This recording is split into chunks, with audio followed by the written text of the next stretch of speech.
Welcome to Camtasia Studio 7. If you're new to Camtasia Studio and you want to get started quickly, you're in the right place. We encourage you to watch this 5-minute video to learn the basics of using the editor, including how to navigate the timeline, make some basic edits, and add special effects. The preview window is where you see the video during playback. The playback controls are located under the preview window.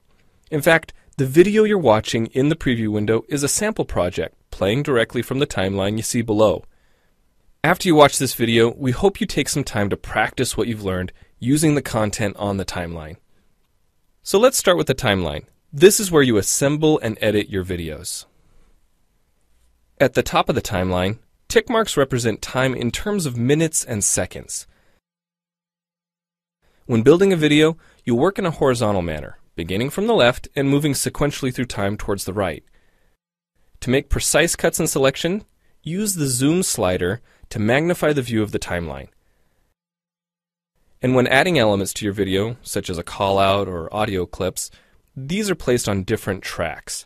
Tracks are created automatically, when you need them, when elements are added to the timeline. So depending on your video, you may be working with several tracks at one time. To change the position of an element on the timeline, just drag it. To change the length of an element, drag the edges in either direction. An important part of the timeline is the playhead. The playhead moves the timeline and indicates the current frame displayed in the preview window. To view your video, click play in the preview window. Notice how the video and the timeline's playhead stay in sync. Click anywhere on the timeline and the playhead moves to that point. The green section of the playhead is called the in point. Click and drag the in point to make the beginning of a selection. The red section of the playhead is called the out point. Just click and drag the out point to make the end of a selection.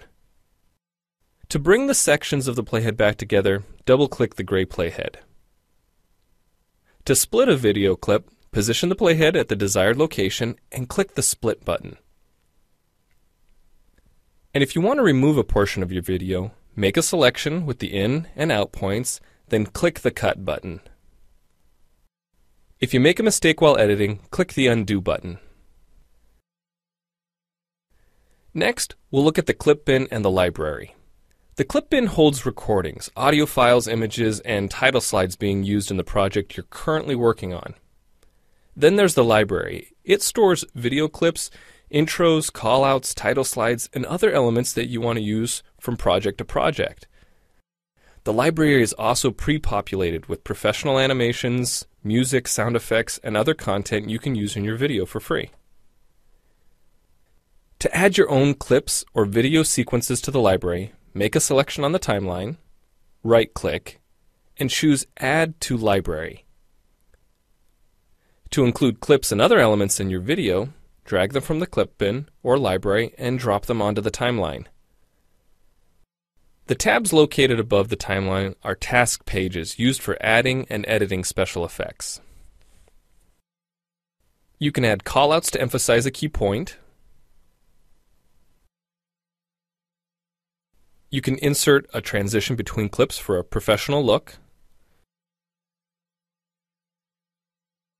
Apply zoom and pan effects to focus on important details.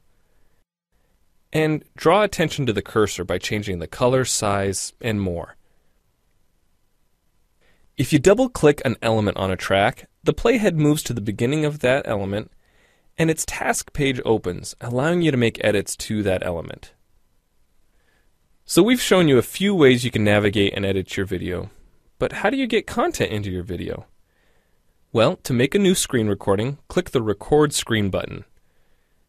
If you already have an audio or video recording to use, click the Import Media button. When you've made edits and added effects to your video and you're ready to share it, you need to produce the project to create a shareable video. Click the Produce and Share button, step through the wizard, and Camtasia Studio creates a viewer-friendly, shareable MP4 file ready to upload to screencast.com, your blog, or a website. Well, it's time for you to try Camtasia Studio out for yourself using the content on the timeline. The help file in Camtasia Studio will help you use each of the Camtasia Studio features and applications. The Learning Center on TechSmith.com has in-depth video tutorials and other sample projects to download and practice with. So we hope you enjoy Camtasia Studio.